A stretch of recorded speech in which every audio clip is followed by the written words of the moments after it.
Bonjour à tous, très heureux de vous retrouver encore une fois sur notre page Magnificat.tv dans l'émission où nous exposons la vie des saints, où nous parlons de leur héritage spirituel et également leur œuvre qu'ils ont laissée, la manière dont ils ont œuvré pour consolider la foi, pour sauvegarder le christianisme jusqu'à présent. Ces saints sont pour nous un modèle à suivre, sont nos pères fondateurs de cette Église à cause de leurs œuvres, par leur dévouement et leur engagement total. Nous avons actuellement une religion bien fondée. C'est dans cette perspective que nous allons parler d'un saint qui a vécu au Xe siècle et qui est le 36e docteur de l'Église universelle. De qui s'agit-il? Sans perdre de temps, allons à sa rencontre.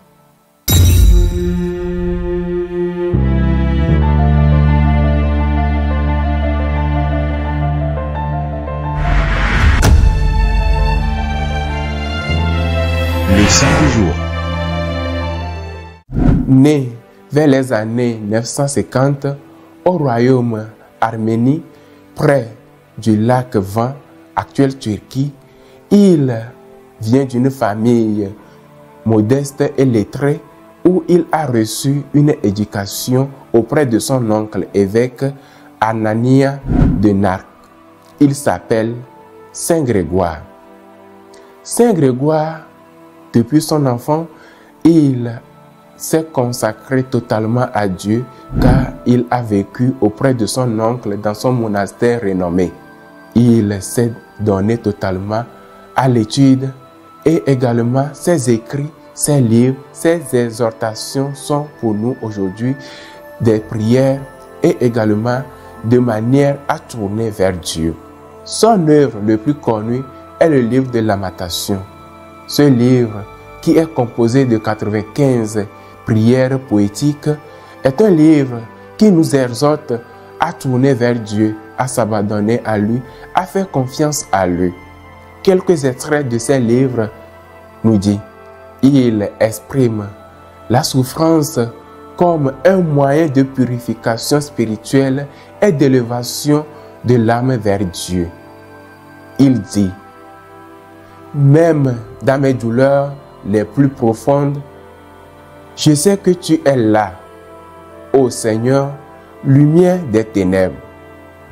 Avec cette prière, Saint Grégoire voit la souffrance comme un moyen par lequel l'on doit se passer pour arriver ou à contempler ou à voir le bras droit de notre Seigneur. Également, il est conscient de l'humanité. Il est conscient que l'humanité a la conscience du péché. De même, il exprime l'humilité et la conscience du péché humain tout en s'abandonnant à Dieu. Il dit: je suis accablé par mes fautes, mais je me tourne vers toi, ô Seigneur, avec l'espoir de ta miséricorde infinie. Et pour finir, il cherche une communion totale avec Dieu à travers la prière et la contemplation. Je cite: que mes paroles deviennent prière, que mon souffle devienne louange, que ma vie devienne offrande à toi, ô Seigneur. Avec ces écrits, Saint Grégoire nous appelle à faire confiance à Dieu, même dans les moments les plus difficiles, même dans le moment où nous avons perdu d'espoir. Saint Grégoire, avec ses écrits, nous exhorte à tourner vers Dieu et à voir autrement tout ce qui nous arrive dans cette vie comme offrande ou l'étape à laquelle nous devons penser pour arriver vers Dieu. Mouru vers les années 1003, ses œuvres, ses écrits et ses livres continuent toujours d'inspirer à l'humanité. Ses écrits sont également récités ou priés dans les livres liturgiques. Le 12 avril 2015, il fut proclamé officiellement comme docteur de l'Église universelle par le pape François. Sa tombe devient pour l'Église de l'Armanie un lieu de pèlerinage et un lieu de prière pour les fidèles.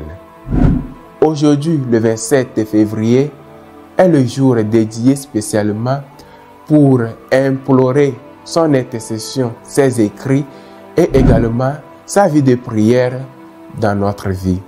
Saint Grégoire a passé sa vie en prière et également aux écrits poétiques, mystiques, liturgiques qui font partie de la consolidation de notre Église. Merci d'être toujours avec nous jusqu'à présent. Nous vous souhaitons une très bonne fête patronale à tous ceux qui portent le nom de Grégoire et également à tous ceux qui célèbrent un événement heureux aujourd'hui. Tous les saints et saintes de Dieu, priez pour nous. Saint Grégoire, priez pour nous. À la prochaine, s'il plaise à Dieu.